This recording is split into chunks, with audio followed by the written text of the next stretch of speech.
విలాసం మహేంద్రనీలజ్యుతికోమలాంగీం మాతంగకన్యాం మనసా స్మరామి.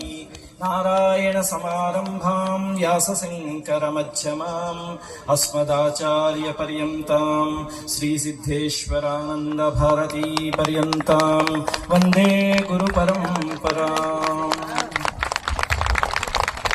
ఈరోజు ఈ వేదిక మీద స్వామీజీ సమక్షంలో, మాతాజీ సమక్షంలో కూర్చుని అవార్డు పురస్కారం తీసుకోవడం అనేది మా పూర్వజన్మ సుకృతం కింద భావిస్తున్నాం. ఈ అవకాశం కల్పించినందుకు వారికి ప్రణామాలు. నేను సైన్స్ చదువుకున్న స్టూడెంట్ని, కంప్యూటర్ సైన్స్ చదువుకున్నాను. ఇప్పుడు ఆ రంగంలో దాదాపు 27 ఏళ్ల నుంచి పనిచేస్తున్నాను.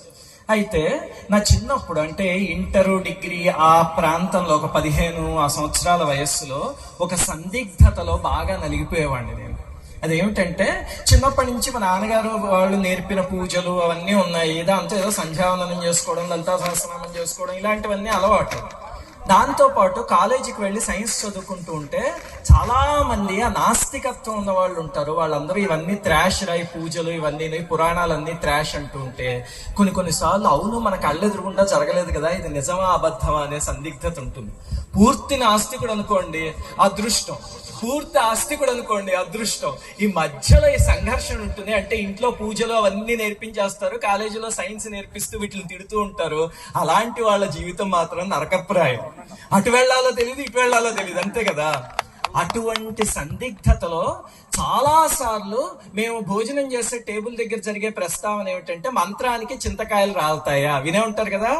అయ్యో బాబోయ్, ఈ సెంటెన్స్ లేకుండా అసలు భోజనం నడిచేది కాదు ఎప్పుడు. అక్కడే కాదు, కాలేజీ రోజుల్లోనే కాదు, తర్వాత సాఫ్ట్వేర్ కంపెనీలో ఉద్యోగానికి వచ్చాక కూడా భగవంతుడి గురించి ఏ ప్రస్తావన. శ్రీ విష్ణు రూపాయ నమః శివాయ. ఇవాళ మీ అందరితోటి నాకు చాలా ఇష్టమైన ఒక చిన్న కథని పంచుకుందాం అనుకుంటున్నాను. ఏంటంటే, ఓసారి బ్రహ్మగారు దేవతల్ని, మనుషుల్ని, రాక్షసుల్ని అందరినీ భోజనానికి ఆహ్వానించి అక్కడ కూర్చోబెట్టి వాళ్ళందరికీ ఆహార పదార్థాలన్నీ వడ్డిచ్చేస్తారనమాట. వడ్డించిన తర్వాత ఆయన ఒక కిటుకు పెడతారు, అక్కడ ఇబ్బంది పెడతారు వాళ్ళకి. ఏంటంటే, ఇంత పొడుగాటి గరిటలు తీసుకొచ్చేసి వాళ్ళ చేతులకి కట్టేస్తారు. సాధారణంగా మనం అందరం ఎలా మీ వద్దకే వస్తాయి, దయచేసి కూర్చోవాలి, కూర్చుంటే ఇస్తారు.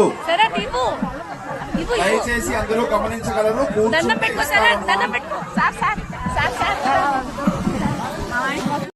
మీ వద్దకే సారణ వస్తాయి.